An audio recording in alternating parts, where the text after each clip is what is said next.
नमस्कार। महाराष्ट्र सरकारची मुख्यमंत्री माझी लाडकी बहीण योजना अत्यंत सुपरहिट ठरताना दिसली आहे। विधानसभा निवडणुकीआधी महायुती सरकारने महिलांना दर महिन्याला 1500 रुपये देण्याची घोषणा केली होती, तर जुलै महिन्यापासून महिलांना पैसे सुद्धा दिले जात होते। आचारसंहितेच्या काळात महिलांना पैसे दिले जात नव्हते, परंतु नोव्हेंबर आणि ऑक्टोबर महिन्याचे पैसे महिलांना दिले होते। लाडकी बहीण योजनेअंतर्गत महिलांना लवकरच 6वा हप्ता देण्यात येणार आहे। डिसेंबर महिन्याचा हप्ता महिलांना मिळणार आहे, परंतु काही महिलांना या योजनेत पुढच्या महिन्यापासून पैसे मिळणार नाही असं सांगण्यात येत आहे। तर लाडक्या बहिणींना आता 1500 रुपयाऐवजी 2100 रुपये मिळणार असल्याची बातमी कानावर येतानाच महिलांना धक्का देणारी बातमी सुद्धा समोर आली आहे।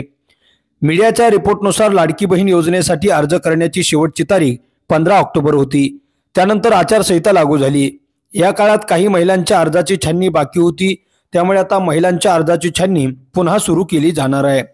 ज्यामध्ये ज्या महिलांच्या अर्जात काही त्रुटी आढळून येतील त्यांना या योजनेअंतर्गत पुढचा हप्ता मिळणार नाही असं सांगण्यात येणार आहे। तर मुख्यमंत्री पदाच्या पेचावरून लाडकी बहीण योजनेचा 6वा हप्ता लांबणीवर पडण्याची शक्यता सुद्धा वर्तवली जाते।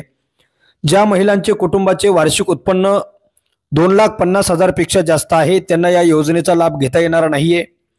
ज्या महिलांच्या कुटुंबातील व्यक्ती कर भरतो अशा महिलांना देखील या योजनेचा हप्ता मिळणार नाही। ज्या महिला सरकारी विभागात कार्यरत आहेत किंवा ज्यांना पेन्शन मिळत आहे अशा महिला देखील या योजनेसाठी पात्र ठरणार नाहीत आणि त्यांना मिळणारे पैसे बंद होणार आहेत। ज्या महिलांच्या कुटुंबातील सदस्य हे खासदार किंवा आमदार आहेत त्या देखील या योजनेचा लाभ आता इथून पुढे घेऊ शकणार नाही। दरम्यान महाराष्ट्र सरकारची मुख्यमंत्री माझी लाडकी बहीण योजना सुपरहिट ठरल्यानंतर याच लाडक्या बहिणींचं श्रेय आम्हाला मिळालं, याच लाडक्या बहिणीने आम्हाला भरभरून मतदान केलं, म्हणून आम्ही महायुतीचं सरकार पुन्हा एकदा स्थापन करू शकतो अशा प्रकारचा दावा राज्याचे मावळते मुख्यमंत्री एकनाथ शिंदे यांनी केलाय। तर लाडक्या बहिणी आम्हास पावल्या असं म्हणून अजित पवारांनी सुद्धा लाडक्या बहिणींचे आभार मानले। तर राज्याचे उपमुख्यमंत्री देवेंद्र फडणवीस यांनी सुद्धा बहिणीचे आभार मानायला ते विसरले नाही। तर लाडक्या बहिणीला 5 महिन्याचे हप्ते दिल्यानंतर लाडकी बहीण योजनेचा राज्य सरकारकडून महिलांना 6वा हप्ता देण्यात येणार आहे। तर डिसेंबर महिन्याचा हप्ता महिलांना लवकरच मिळणार असून त्यातून काही महिलांना डच्चू दिला देण्याची शक्यता आहे, परंतु काही महिलांना या योजनेत पुढच्या महिन्यापासून पैसे मिळणार नाहीत असं सुद्धा सांगण्यात येत आहे। मीडियाच्या रिपोर्टनुसार लाडकी बहीण योजनेसाठी अर्ज करण्याची शेवटची तारीख ही 15 ऑक्टोबर होती। त्यानंतर आचारसंहिता लागू झाली। या काळात काही महिलांच्या अर्जाची छाननी सुद्धा बाकी होती, त्यामुळे आता महिलांच्या अर्जाची छाननी पुन्हा एकदा सुरू केली जाणार आहे। ज्यामध्ये ज्या महिलांच्या अर्जात काही त्रुटी आढळून येतील त्यांना या योजनेअंतर्गत पुढचा हप्ता मिळणार नाही असं सांगण्यात येत आहे। तर ज्या महिलांचे कुटुंबाचे वार्षिक उत्पन्न 2,50,000 पेक्षा जास्त आहे त्यांना या योजनेचा लाभ घेता येणार नाही। ज्या महिलांच्या कुटुंबातील व्यक्ती कर भरतो अशा महिलांना देखील या योजनेचा हप्ता मिळणार नाही। तर ज्या महिला सरकारी विभागात कार्यरत आहेत किंवा ज्यांना पेन्शन मिळत आहे अशा महिला देखील या योजनेसाठी पात्र ठरणार नाहीत। ज्या महिलांच्या कुटुंबातील सदस्य हे खासदार किंवा आमदार आहेत त्या देखील या योजनेचा लाभ घेऊ शकत नाही।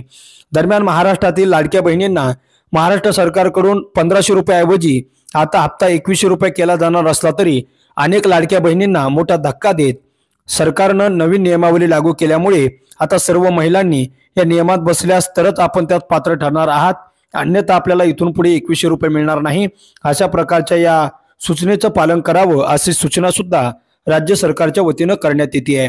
मित्रांनो, तुम्हाला काय वाटतं? भारतीय जनता पार्टी महायुती सरकारकडून सत्तेत पुन्हा एकदा बहुमत मिळाल्यानंतर महिलांना डच्चू देण्याचा प्रयत्न केला जातोय का? याबाबत आपलं मत आणि प्रतिक्रिया नक्की कमेंट बॉक्समध्ये व्यक्त करा। तुम्ही जर आमचं चॅनल अजूनही सबस्क्राईब केलं नसेल तर सबस्क्राईब करा, बेल आयकॉन प्रेस करा, जेणेकरून आमचे असेच नवनवीन व्हिडिओ व राजकीय घडामोडी सर्वप्रथम तुम्हाला याच चॅनलवर बघायला मिळतील। मित्रांनो, तुर्तास धन्यवाद। जय महाराष्ट्र। भेटूया पुढच्या व्हिडिओमध्ये एका वेगळ्या विषयासह।